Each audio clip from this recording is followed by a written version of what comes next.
Hey, what's up guys and welcome back to Anime King. I hope you're all having a wonderful day, and if you're not, let me try and make it a little bit better guys. Today I'm going to be giving you part 18 of What If Naruto was the direct descendant of the sage. Remember to get this one to 100 likes as usual, share this to all of your friends on your social media platform, and also stay in tune for the rest of the What Ifs coming over at Anime King 2 and Anime King 3, which I hope that you guys will enjoy. And remember, if you're new and this is the first time you hear my voice, and you enjoy the videos on both Anime King 2, and Anime King 3, go ahead and click that red subscribe button and become part of the Anime King family. And thank you for all of your help and your support. Remember to comment down below and tell me if you're new, I'll be replying talking about to all of you. So yeah, without further ado, what do you say begin this new episode? Start the intro.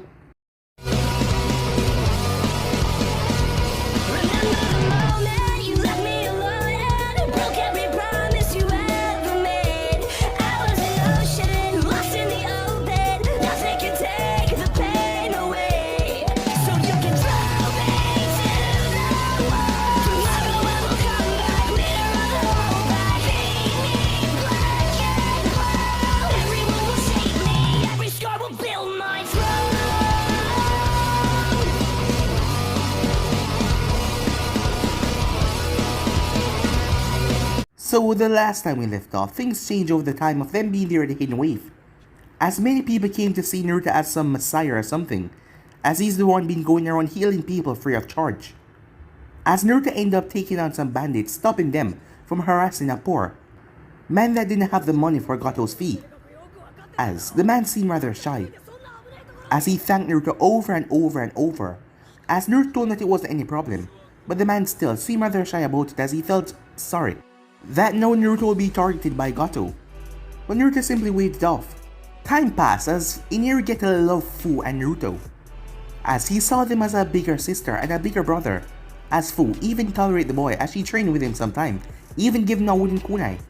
Making their way there, Naruto was surprised when he saw ninjas, Konoha ninjas, but he remembers Nami telling him that her father went out to get help from ninjas, as this was Team 7, their sensei was unconscious at the moment as Naruto went to check the man over, as seeing that he was a healer here, and Tsunami can't vouch for any of that, and Inari as well, saying that Naruto was a good guy.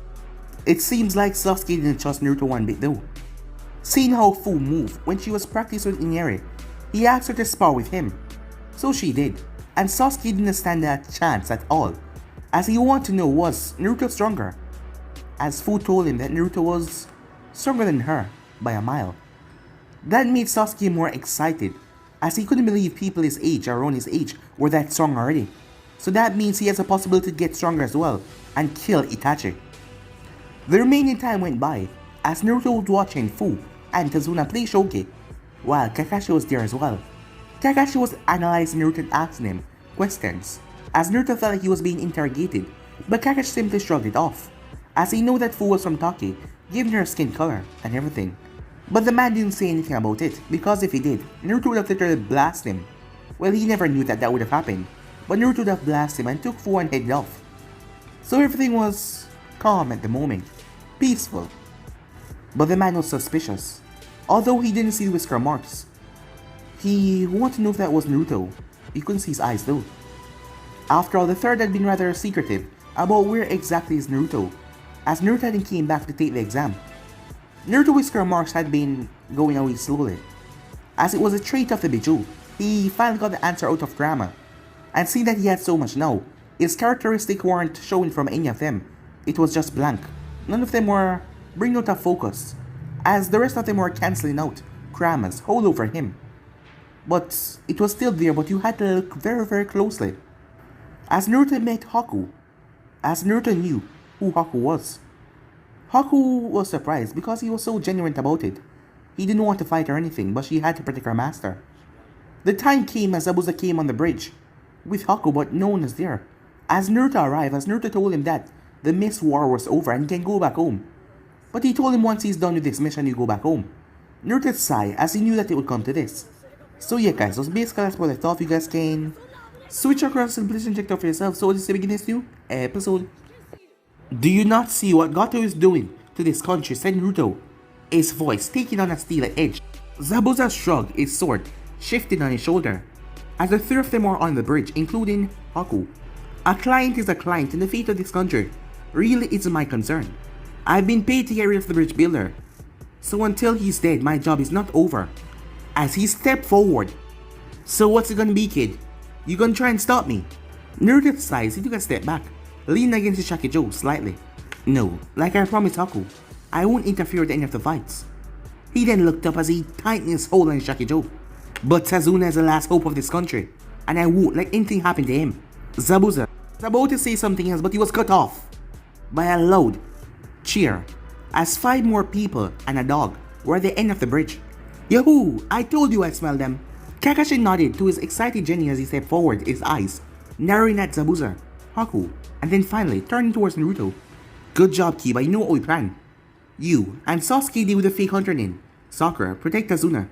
His eyes linger on Naruto for a moment before they turn back towards Zabuza. I thought you were alive. Zabuza removed his massive head cleaver from his back and placed it down with a smirk. You can't kill a demon that easily, he says, his sword hit the concrete, making a clanging sound. You may have caught me off guard before, but your mind games won't work on me this time. Go ahead, Haku, deal with the Jennings. Me and Kakashi has some catching up to do. As Naruto slumped back as everything started to occur around him, as he appeared next to Tazuna and Sakura. Hey kid, you sure you should be out here? It's quite dangerous. Naruto didn't look back, but he admired Tazuna's bravery. With the amount of killing intent that Zabuza was releasing, it was surprising that the man could still talk. No need to worry about me, Tazuna-san. I'm only here to observe. As he smiled brightly and turned towards Tazuna. While I'm here, you have nothing to worry about. Tazuna could only stare at the blonde that seemed completely unfazed by all the fast fighting going along the bridge. Naruto himself was watching Kiba and Sasuke fight Haku. Zabuza and Kakashi were well matched, so their fight was skirmish, as they were just trying to find an opening in each other's defense. The Genin, on the other hand, were putting a great deal in their fight. They received training over the past week, and it put them nearly on par with Haku's speed. That, combined with their somewhat sloppy teamwork, was putting Haku on defensive. Naruto sighed. He was here to protect Tazuna, but he didn't want anything happening to Haku either. Suddenly, there was a slight shift in the air and Fu appeared next to him. Tsunami and Inari are safe. Gato sent a few thugs, but they were unable to keep up. I left a few shy clothes behind just in case. Naruto nodded his eyes, just continued to look around at the Genin's fast movements. He was surprised when he saw Haku using one-handed seals. He wasn't even aware such things existed. But the entire battle changed as Haku erected a dome of ice around Kiba and Sasuke.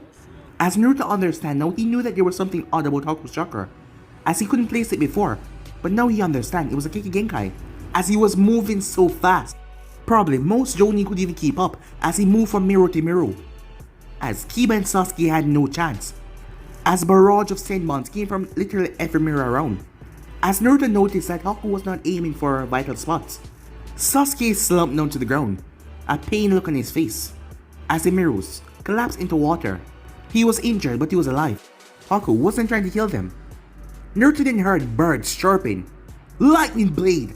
Naruto turned his eyes as he had to glance and focus a bit to look at Kakashi's hand that was covered in pure lightning.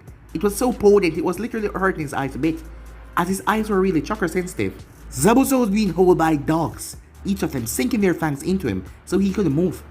As Kakashi charged forward, Naruto saw it before anyone else. The water in the air in front of Kakashi started to crystallize. As Naruto blinked as he glanced, as there was a squelch, as Kakashi's hand ripped through flesh. Even Kakashi was shocked. His hand was sticking out of Haku. Haku smiled as blood dripped from the corner of his mouth as he slumped down to the floor. Haku! As everyone blinked in confusion as they turned back to where Naruto once was. How did he? Naruto was now holding on to Haku, glanced at the giant hole within his chest. A switch seemed to flip in Naruto's mind as everything else vanished. It was just him and Haku, as his hand then lit up in a green, brilliant light as he pressed his hands against the wound, trying to stop the bleeding. Even though the heart itself wasn't damaged, many of the arteries were severed. The blood started to pump over Naruto's hand. It was just too much. As he saw the light fade from Aku's eyes, he tried to speak, but all that came out was gargle as blood came from his mouth. Please, just hang on, said Naruto, as clashes could be heard behind him as steel ripped through flesh. But Naruto wasn't hearing any of it. He was just focused on Haku. as Haku turned his gaze towards Naruto with a last smile, and the light left his eyes as Naruto froze at that.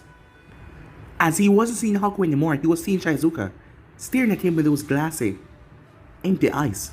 Her purple hair was stained red. Naruto just trembled for a moment as a tear welled up in his eye. No. He didn't want this to be happening again. He didn't want to see this. No! His free hand curled into a fist as chakra started to seep from his body like a beacon of light.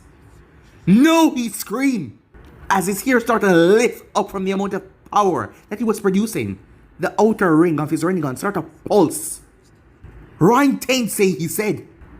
In a brief moment, Naruto saw the images of Haku and Shizuku overlap in his mind. Before everything went dark, he thought he heard someone call out his name, but it was all just so fuzzy. Time skip. As Naruto woke up to feel something beside him, he didn't know what it was, but his mind, as he was trying to remember what exactly happened, everything seemed fuzzy and strange. There was something about a bridge, but the thought was gone. Then lightning, chirping birds. He shifted his weight. The thing that was lying on him, groaned at that. He ignored it though as he tried to sort through his memories. He was Naruto. Yes, that seemed clear to him, but no. Wasn't he the Mizukage? No wait, he defeated the Mizukage. He was Naruto. Naruto Uzumaki. Just like that, everything came flooding back. Nami no Kune, the Konoha Shinobi, Haku. He suddenly shot up as the thing on him moved to the side. He immediately noticed he was not clear in the forest, but he didn't know exactly where. Haku? As he glanced around, ignoring the pain in his eyes, as the sunlight felt like it was stabbing them. Wait, sunlight? As he looked up. It was earlier in the day that he remembered. That meant he must have been unconscious for a full day, or even more. Why he was unconscious, he was confused. He only had memories of rushing over to Haku, the boy, blood, and a metallic thing in the misty air. He heard a rustle in the bush as he looked over. He released a sigh of relief as he saw that it was Fu. She looked like she just took a bath, as her hair was damp. She looked at him, surprised. Before she shot forward, she was instantly in front of him as she checked him over. After she made sure he was okay, she stepped back, with a brilliant, relieved smile on her face. Naruto tried to ease her concern, but he was finding it difficult to speak. You're okay? Naruto nodded. He felt like his entire body was weighed down with weights. As such, Jinchuriki lacking energy was not something he was ever used to. A night rest and he was back to normal. So why was his body feeling so exhausted? And everything ached. It was like he had the life force drained out of his body. He tried to pull himself up only to fall as Fu grabbed him. As she put her arm around him, as she helped him up in a sitting position. What happened? He said. His voice sounded hoarse, not as powerful as it used to sound. I'm not sure. It might be best to ask Haku that when he wakes up. Naruto glanced towards his side as, indeed, the object that was pressing into his side was Haku. As Naruto remembered that he was unable, even with all of that medical knowledge, he was unable to help another friend. Wait, he was warm, and he groaned. Wait, Naruto blinked, he was confused. Haku was dead, wasn't he? As Naruto saw Haku's chest rising and falling, dead bodies didn't breathe. As Naruto rolled Haku over and looked towards his chest where the hole had been. How? All that remained was a ragged hole in the kimono and the strange pale skin that had grown over. But with Haku's skin already being that pale, it wasn't even noticeable. As Fu glanced over as well, she was still amazed as when she just saw it as well. I am not sure, she said as she fumbled with her hands. Naruto was surprised as Fu never been nervous before. Something happened on the bridge, Naruto. As Naruto looked up, he realized he didn't know what happened after he passed out. While you were attempting to... She looked down at Haku. When she ran her own analysis over the boy, she found he was healthy. Unnaturally healthy. While you were healing Haku's hand, the man got to appear on the bridge, declaring him and Zabuza as useless. He had brought many thugs in order to kill him, underestimating the strength of a shinobi. Naruto nodded, as he felt so mentally drained. But he knew that Gato wouldn't keep his bargaining if there was a cheaper alternative. Zabuza called a truce to the Konoha Shinobi before slaughtering a majority of the bandits. As Naruto remembered those screams of metal clashing against metal and screams of dying man, he had mostly tried to ignore everything as he tried to heal Haku, but they were still there. He managed to kill Gato, But at that point he had suffered far too many injuries from his battle with Tateki and the bandits. He would have surely died if he did not receive medical attention. Naruto looked up at Fu. He looked nervous once again. What happened, he said. I don't know. I was forced to flee before then, she said. Naruto's eyes widened in that. Wonder if the Konoha Shinobi had betrayed them. Once again, Fu seemed to be able to read his thoughts. Naruto, something happened back there on the bridge. As she shook a bit, like she remembered something horrible, something appeared as you were trying to heal Haku's hand. As Naruto at this point was confused. Why was she dancing around it? What was it, he asked. I don't know, I could only see a faint blur where it was, but her eyes glanced towards Haku's chest. But whatever it was dark. Trying to look at it was like trying to look at the sun. I had to look away. She shivered in fear again at that thing that appeared in a burst of purple flames. As Naruto remembered, Fu, did I say something back on the bridge before I passed out? Yes, I think you shouted Ryan Tensei, said Naruto, finishing the word for her. As it came back to him, Fu nodded. She was distracted, but that sounded right. Is it another path? Naruto nodded. This would be the last path. The sixth of them, if the sage moniker was correct. Wait, isn't that a good thing? You heal Haku, didn't you? Isn't that what it does? No, said Naruto, as he placed a hand on Haku's chest, just to reassure himself that the ice user was alive. I saw Haku die. I saw his heart stop, and he took his final breath. As he looked down, luckily Fu had washed the blood off him, or he would have been still covered in it. She couldn't do most of the many stains across his robes. He would have to get new ones. Fu was looking at him strangely as she wondered if Naruto just imagined it. I mean, Haku was right there, she thought. But if Haku had died, Naruto, you can't mean... Naruto glanced towards her. She had a calculated look on her face. That might explain what happened to you, she said. No, Naruto was confused. What do you mean? Fu reached into her pouch as she pulled out a small hand mirror and handed it to the blonde. As Naruto looked towards the reflection, all of her eyes to widen in surprise. As a different Naruto stared back at him. The changes were slight, probably unnoticeable to most, but he could see them. His face became a bit more angular and his hair became longer, as he could feel his spiky ponytail brushing his back. His lower back, at the front, it hung over his headband. Not only that, but he now had a single white streak running through his hair, and his whisker marks had now completely vanished. As he looked a few months older, to him he looked unrecognizable. What happened to me, he said, as he handed Fu back the mirror. Fu didn't know how to answer that, although she rather liked his new look. I can't say, although I imagine it must have something to do with whatever you did to Haku-san. Fu bit her lip for a moment. Naruto, I have heard of jutsu that can revive persons shortly after death before. However, all of them are at the expense of the user's life. Naruto blinked, as he did something that was unheard of, bringing someone back from dead with no cost to his own life. That was literally impossible, right? But if it was, how was Haku here? And if he did, wait, his appearance, that white streak in his hair, he did pay a price. So, I somehow resurrect. He paused. As he didn't like the sound of that, he always see himself as a humble person, and that just sounded too godlike. I somehow revive Haku, at the cost of my own life force, but apparently, only some of it. Fu could only nod. So, what do we do now? Naruto scratched the back of his head. It was strange to have all this here now, but he would deal with that in time. He looked at her as he found his shakicho as he grabbed it, as he leaned on it. Perhaps we should have asked Haku-san, he said. Fu turned to see Haku open his eye. He pulled himself up in a sitting position, looking confused. It must be strange to be dead one moment and alive the next. What? He looked down in his clothing, where the hole was supposed to be. But oh my... It's alright. Just take your time. Haku nodded, as he just breathed for a few moments. There was that jutsu. It went right through me. I remember the pain and you... He shook his head. That was impossible. I healed you, said Naruto. No, I was dead. Naruto widened his eyes slightly at that, wonder how Haku could know something like that. Then again, maybe asking where the dead go was a bad idea. Some things are best left unknown for the living. After a moment of silence, Haku looked up. I wasn't I? After a tense moment of silence, Naruto didn't want to lie to Haku about this. Even the short time that they have come to know each other, he started to see Haku as a friend. Then, it wasn't just a dream, Haku said. His eyes didn't widen. Wait, Zabuza-sama. Where is he? He said, as he glanced around.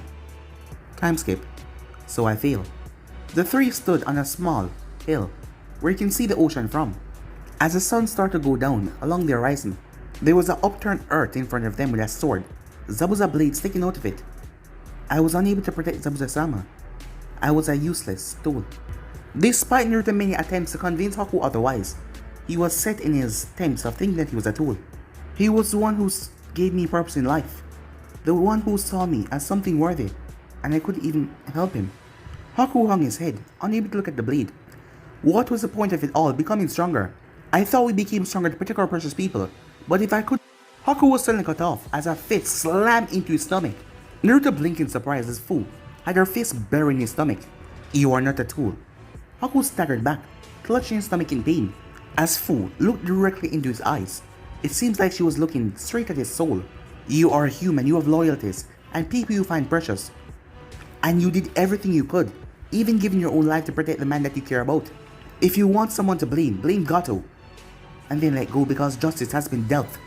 Haku looked at her. But what do I do now? Fu stepped forward as Haku thought that she was going to hit him again. As he was weak at the moment from whatever Naruto did to him, he was unable to defend himself. As he prepared himself for it, but he felt a soft hand on his shoulder. On his other shoulder, he felt another hand. That one belonged to Naruto, and the other one was Fu. That is for you to decide, Haku. You are nobody's tool, not anymore at least. It is time for you to make your own decisions. Haku just blinked, looking at Naruto. But he looked down, as he turned from the two and walked towards a short grave that Konoha ninja had dug. He was glad that Kakashi had respected his opponent to do this. Many shinobis would have taken a head and a sword for the bounty. Then again, most of them still thought that Kiri was in a state of civil war, so trying to cash in bounty there was pointless. Either way, he was glad that Zabuza had this after death. But he looked at the blade and frowned. Zabuza-sama would have hated this. As Haku walked forward and wrapped his arm around the blade, as he pulled it out of the ground, he staggered back, as the weight of it caught him off guard. He had never actually held a blade before, for this long, as he looked down at it with awe. Seeing Naruto looking at him, he clarified. Zabuza-sama would have hated knowing that his blade was going to waste like this, to rest as a pointless grave marker. I always believed that Zabuza-sama wanted to go down and fight. I think that is the way all swordsmen wish to die. He shifted the blade a bit. He was barely strong enough to keep it raised. I think he also wanted to reform the swordsman. He always talked fondly of his members, even if some of them hated each other. Is that what you want to do? No, that was always Zabuza-sama's dream. I could never be a swordsman anyway. It's not suited to my style. The Zabuza-sama always said so. He told me that he was disappointed he didn't have anyone to pass his skills on to.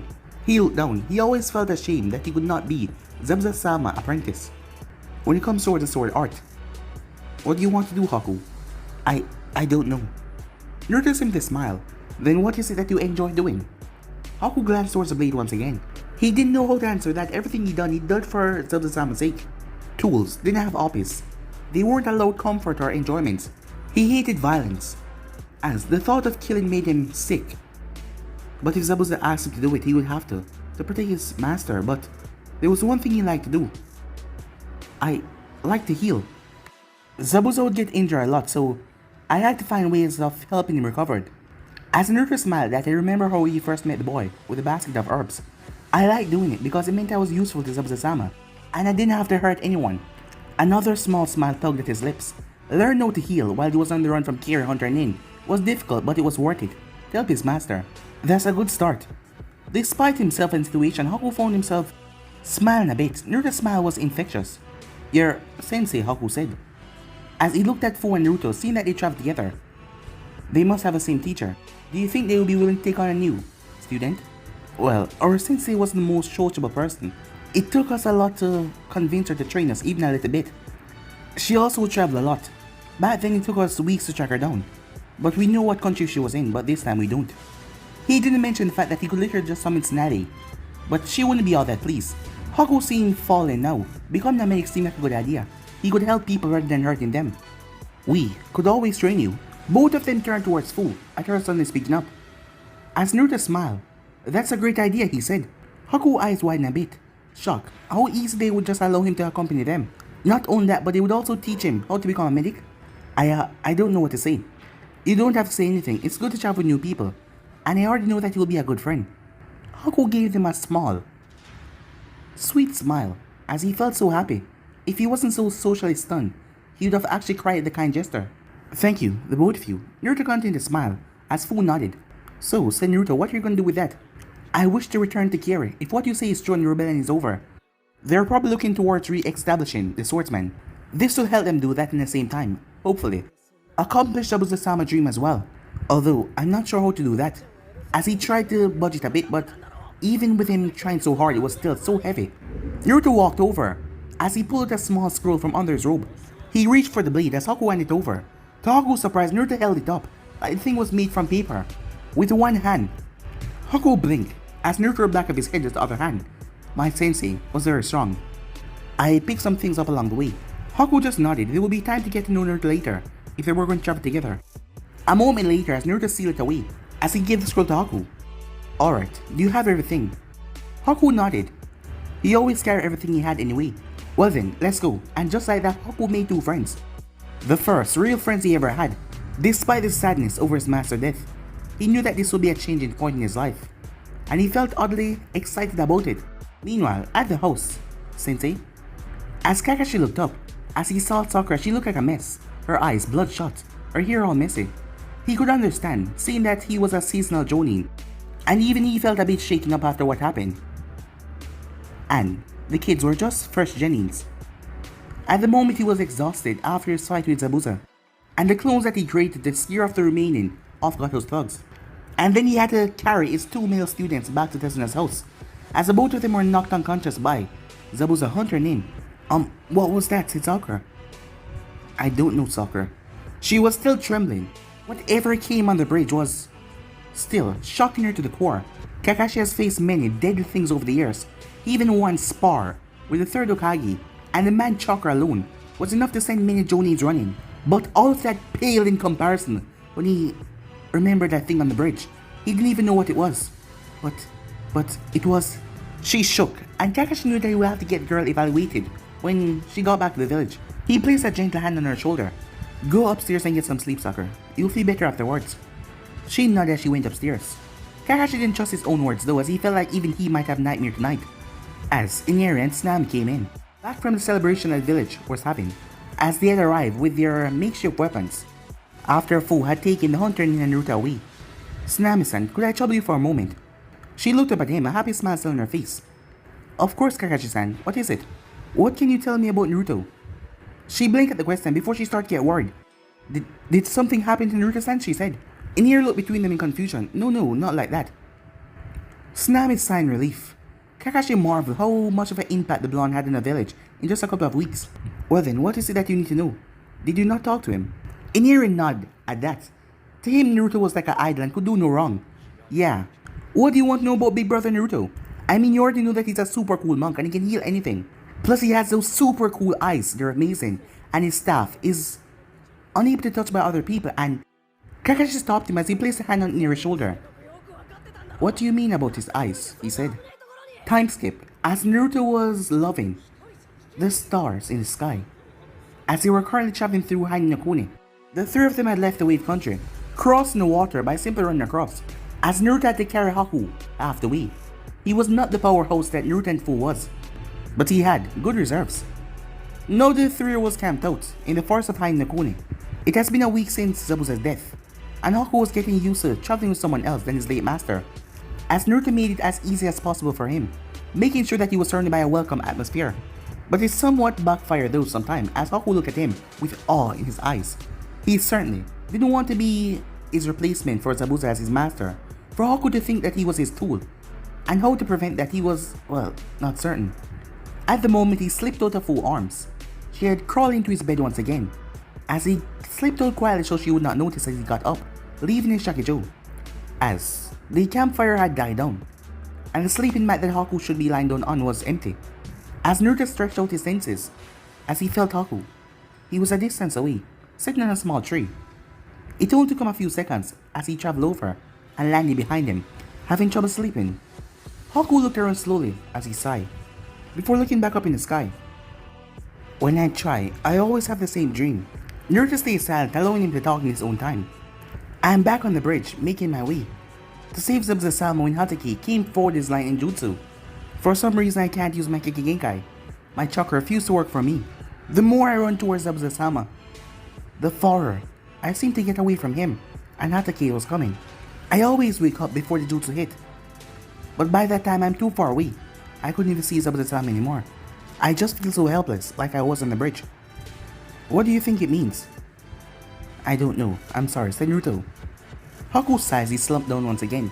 I suppose it could mean a lot of things. I'm not an expert in dreams, but to me it seems like you're still stuck in the past. What do you mean? Haku said. Naruto's face became thoughtful for a moment. I know how it feels to lose someone you care about, to feel helpless over their death. However, you can't hold on to them selfishly like that. Always cherish their memory and never forget them, but allow them to rest in peace. You have to accept Zabuza's death. I'm not sure if I can. Naruto simply smiled. It's not an easy thing to do, trust me. If I could go back and save Shizuku, I would do anything, said Naruto. Shizuku? Haku said. A story for another time, said Naruto. But that's not the only thing troubling you, is it? As Naruto saw the look on Haku's face. No, Haku said. I don't even know if it was real, it's nothing. It seems important to you anyway, said Naruto. Haku nodded. Naruto, what do you think happened to us when we die? Naruto blinked as he never expected that question, as Haku was glancing towards the ground. I really haven't given it much thought. I like to think that we go somewhere where everyone precious is waiting for us. As he thought, seeing, it's okay. And Shizuku once again, as he all flashed across his vision. But then again, maybe death is just the end, and we cease to be, making room for the next life to enter the world. Naruto wondered why was he lying. Because after Shizuku's death, he gave it a lot of thought, as he remembered literally holding Yagura's soul in his hand. It just seemed like the right thing to say though, as he seemed to bring a bit of peace to Haku as he looked up. But I should be asking you that, right, said Naruto. After all, you were the one that came back. All the warmth on Haku's face suddenly dropped. Oh, I'm sorry, I didn't mean... Haku stopped Naruto. No, it's alright. It's just that I remember it like it was a dream. Some kind of hallucination. I was walking in this black, empty space. It was infinite, and I felt lost just looking around. I don't know how long I was gone exactly, but it seemed like I was there for at least an hour. At some point I spotted a light, and I walked over. It was like stepping into a different world. One moment I was surrounded by darkness, the next I was in Mizunokuni, out in the forest. It was night and it was dark.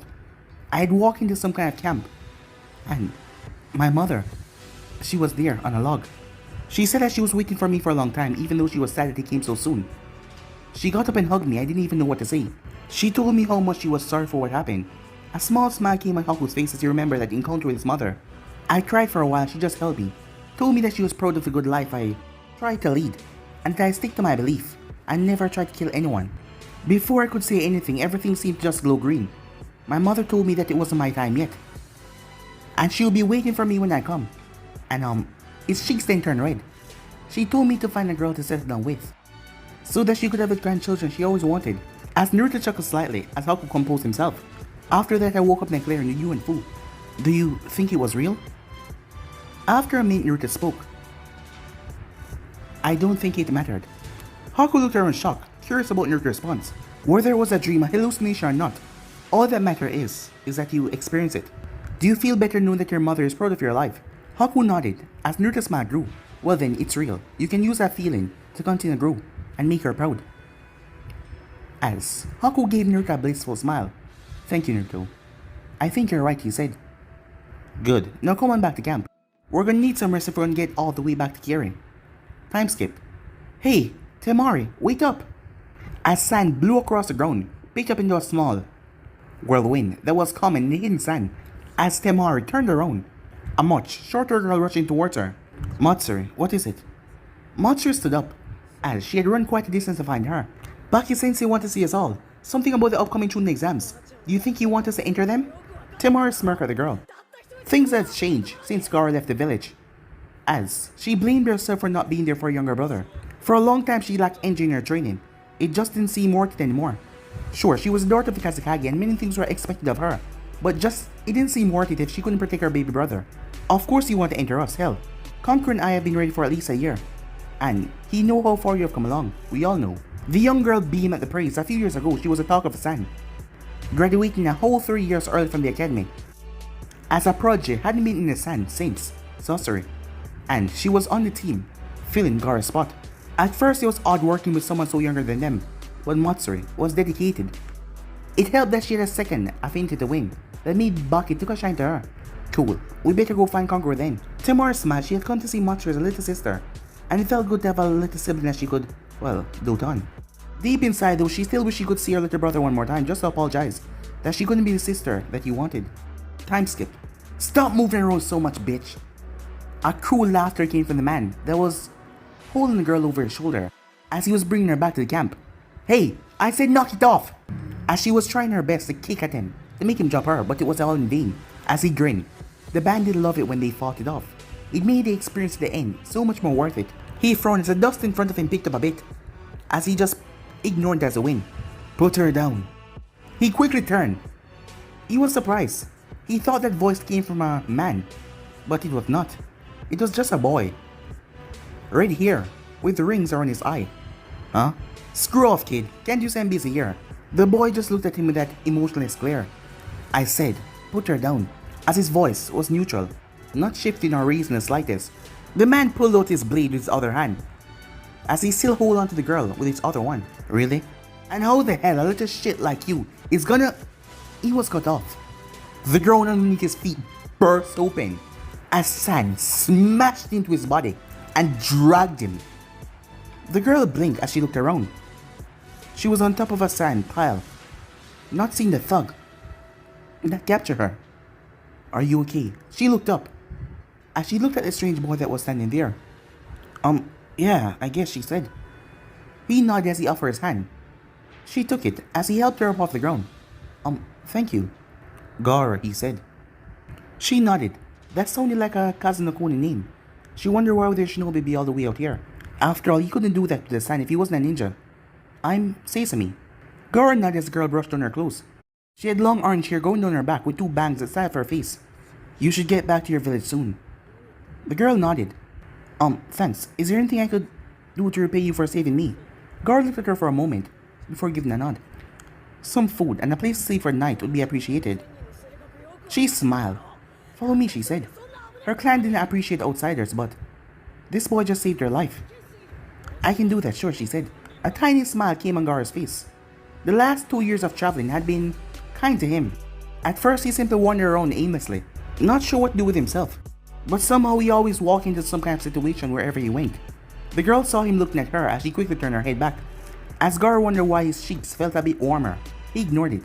He hadn't eaten for a day, and he was looking forward to the upcoming meal, as he did not see the pink that was on Sesame's face when she saw him looking at her. Time skip. Hey, Kurosaki, stop dreaming about that blonde kid again. Smack! As Kurosaki buried her fist into her partner's stomach. Akisaki simply stick his tongue out at her, as he didn't even feel a blow. Her eye twitched as she just walked off. I was not thinking about him, damn it. Akisaki simply laughed. Sure, whatever you say. Kurosaki just glared at him.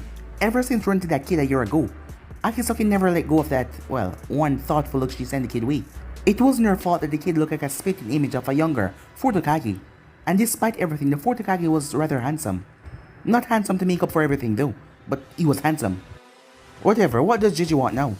Akisaki grinned fade away. She had only seen it fade in combat. Meant that he was nervous or anxious about something.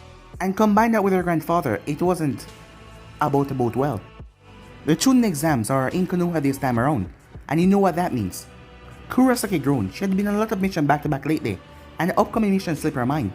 Oniki would always get grumpy, but he would always get worse whenever some big event was going on in Konoha. The man held no personal feelings to anyone there. Well, perhaps Irisu and Saratobe's longtime rival.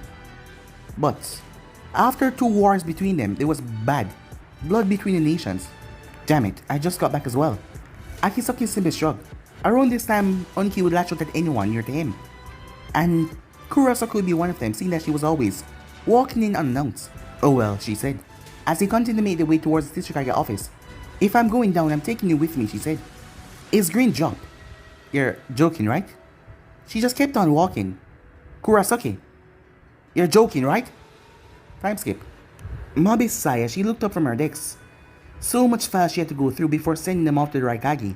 Darui stood in front of her as she was going through a paper, a request mission from a farming village for protection against raiders that has been bothering them recently. She looked up. She always liked Darui. He was one of Kumo top shinobi, A rank. But more importantly, he was one of Kumo quiet person, something that she really appreciated. He was calm, collective, and nice. If you're waiting to see the Raikage, I'll wait for a while. He's in one of his moods. Darui, being one of the Raikage's most trusted guards, he knew how he get when he was in his moods. Who's in there with him? Mabi sighed as she slumped down. She remembered her past, being a Kumo shinobi. How times have really changed. It's Yujito. Darui just grimaced. Ever since she had her Biju stolen by the person that stole the pot, she had been short-tempered and irritable. Putting her in the same room as the Raikage was just asking for trouble. She had calmed down a lot, especially with Killer Bee's help. But she was still very much irritable. And the Raikage held, well, it against her for being defeated and losing Kumo's prized position, even though she was certain that it was just a hench, because I couldn't be a mere child as she thought. I'll go then. See you tomorrow, Mabi. She nodded as she looked at the piles of paperwork she had to sort through. Oh, Darui, bring your Genin team tomorrow. The Raikage wanted to speak about the upcoming Chunin exams with the Jonin senseis. He raised an eyebrow at that, but before he could say anything, something crashed. It was the sound of the Raikage window being smashed open, and Yujito burst out of the office, storming out. As many people moved out of her way quickly. Should we be worried about that? Darui asked. But Mabi was already back to her work, completely ignoring that. Meanwhile, it was dark and cold. The air reeked of disinfectants. As Orochimaru was currently making his way down one of his many hallways in one of his many labs in the Elemental Nation. He had a sick, twisted smile on his face. He was in a high spirit as he heard the screams, the grotesque screams of his patients that were being experimented on. With a companion beside him who didn't seem to like the dank environment, they moved beside him with a white hat on their face, with a nation symbol on top. Orochimaru ignored this though. People wasn't like him. They didn't understand. In fact, he didn't really care about other people. The only thing they served was, well, for his use, or to be his test subjects. You know, I would almost find such a meeting amusing if it wasn't so interesting for me. The man just glared at him, not saying anything. Before the third Shinobi War, you and I would be enemies, and now here you are coming to me for help. The other man simply stayed silent. Do not think we're friends or allies, Orochimaru. You're simply a means to the end, he finally said. Orochimaru simply chuckled slowly. Oh, now that I can understand. I think I would enjoy this little endeavor. I hope you understand your role in all of this though. The other man just grunted. He just wanted this meeting over so he could get out of these dank quarters. I understand. But what makes you think the boy would even be there? Orochimaru gave another twisted grin. Oh, I don't. But I do know how powerful nostalgia can be. The other man just nodded as he moved on, as Orochimaru smirked. Working with a Kaki. How interesting, he thought. Time skip. I would like to say I'm against this, said Fu. As the group was in the forest of Hainakune, taking a route that was used by shinobis due to the terrain. And I already told you there's nothing to worry about, Fu. Naruto said a bit ahead of her, his ponytail behind him, swinging a bit, towards his shakijo jingling. Fu suggested he cut it, but Naruto came to like it, the white streak as well. Now that he didn't have his witchcraft marks anymore, it made him look more distinguished. You mean, besides being captured and forced to stay in the village, and become their weapon? It's not gonna happen, Fu. They won't recognize us, and if worse come to worse, we simply leave. Fu snorted at that ever since he told them his plan of going back to Konoha. Her mood became even more sour. Right, because walking out of a hidden village is so easy. Naruto smiled as he knew that she was just worrying about him. It's never stopped us before. As Fu simply snorted, Konoha was known as the strongest in the village, and before they had plans, precautions, and things to go over. Despite him losing his marks and his hair growing longer, what if he was still recognized? I still think it's a bad idea, said Fu. Okay, you have the right to say I told you, so if anything go wrong, said Naruto. She tried to fight it, but she smirked. She just couldn't stay mad at him as he was smiling at her. Anyway, Haku wants to go, so it's 2 against 1. Haku looked up as he was included in the conversation. All I said that it would be interesting to visit one of the hidden nations. Naruto smiled at that as he remembered the odd look that Haku had did his best to try to hide when entering Karen. Naruto and Fu were surprised the country had really flourished since the war ended, as it was slowly becoming back what it once was. Economy started to rise. The remaining loyalists had surrendered towards the control of me and others. As soon as word spread that Naruto entered the village, Nizumu had sprung towards his side and crashed into him. It was a nostalgic moment for everyone, but Nizumu had asked him where Shizuku was. Seeing that none of them knew what happened, seeing that Naruto and Fu just left without giving an explanation, that kind of soured their mood. Later on in the office, they discussed what happened in the Agora, including Shizuku's death. Naruto left out the part about him using his Biju Chakra to defeat the Kage. He simply told that he activated a new aspect of his Rinnegan. Nizumu had left after that point after consoling him over their friend's death. After that, it was a simple matter of handing over Zabuza's sword. Then came Haku, as me immediately sympathized with the ice user.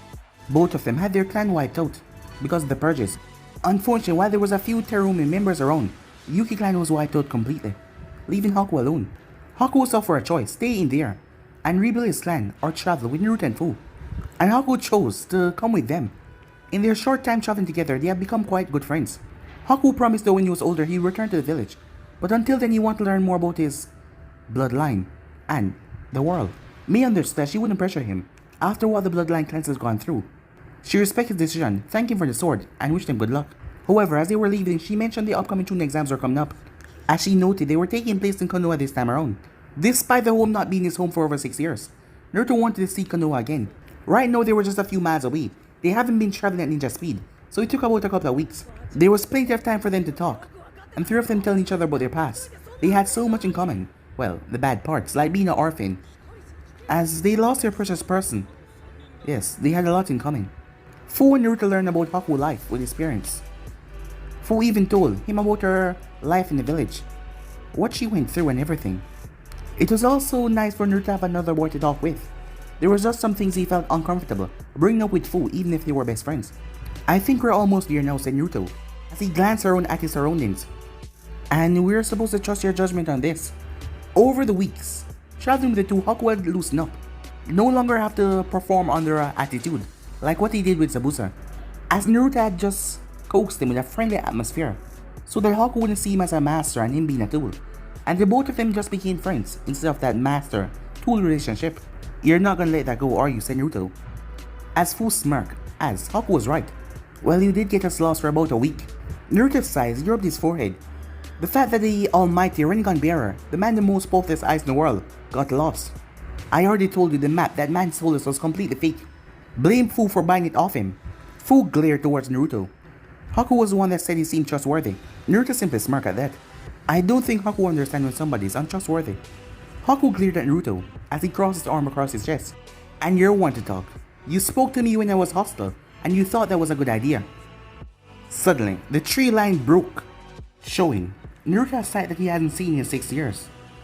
But guys, if you end this episode right here, if once the next part of the search, do like, subscribe, comment down below, and turn on that bell notification to stay posted. But I'm off for now. See you guys soon. Peace.